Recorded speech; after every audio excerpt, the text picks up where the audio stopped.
From the voice of Honest Trailers, it's Epic Voice Reviews. Why see another 5-star Tom Hanks performance in Sully, or a thrilling story in Snowden, or be disappointed with Disappointment's Room, when you can see the secret surprise rebootquel from the franchise that changed the genre, vlogging in the woods and making huge profits by spending most of their tiny budget on a convincing website, with new additions like better actors, fancier technology, more victims, not one, but 2 black people, cuts out the cliche crazy old man warning, but still uses all the overused shaky cams, blurs, jump cuts, rocks, trees, sticks, dirt, and noises, darkness, falling, walking, running, shouting, screaming, and jump scares from the original film, and the best decision they could have ever made, completely ignoring that Blair Witch 2 exists. 3 stars, but fun to watch on the big screen. Worth a Redbox rental if you've never seen the first one, or just for the sake of nostalgia. It was way too late to make a sequel to this film. I mean, I'm glad that they overlooked Blair Witch 2,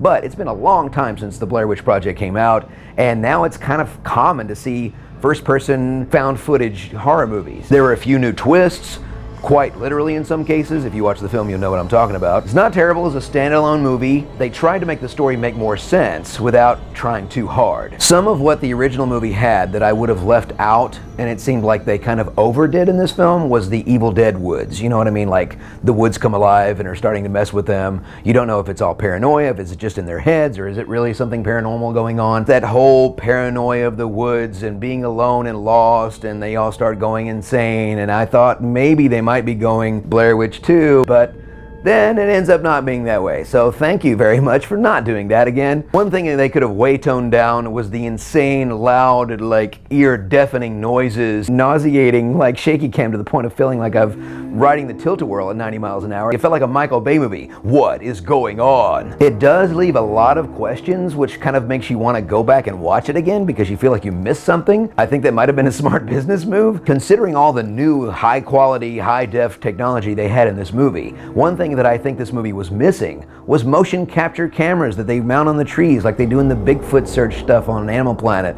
That would have been a great way to reveal like a blurry white face or a ghost image or something, and to kind of give you something to see other than shaky cams, darkness, and sticks and rocks and trees and noises. They don't use their cell phones or the lights from their cell phones. They're always using handheld cameras of some kind.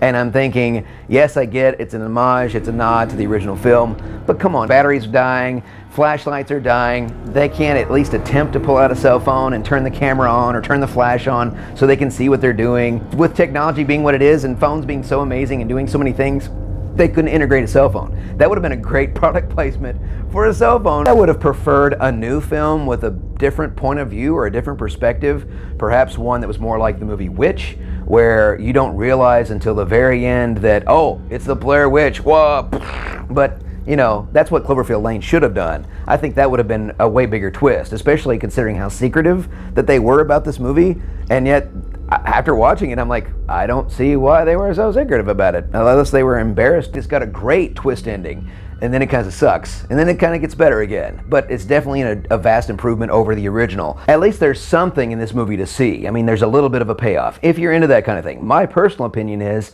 that's what made the original movie so terrifying, is that they leave so much up to the imagination, other than the fact that it's a bunch of shaky cams and it's kids vlogging in the woods. But I think leaving things to the imagination, it's much more terrifying in your mind than it can ever be on screen, and that's what a lot of horror movies are missing these days. But, I mean, if you really need to see something, they actually do show you a little something, and I think it was a vast improvement on at least the ending of this film compared to the first one. I'm scared right now. I'm so sorry. This review was so bad. And now it's time for your comments.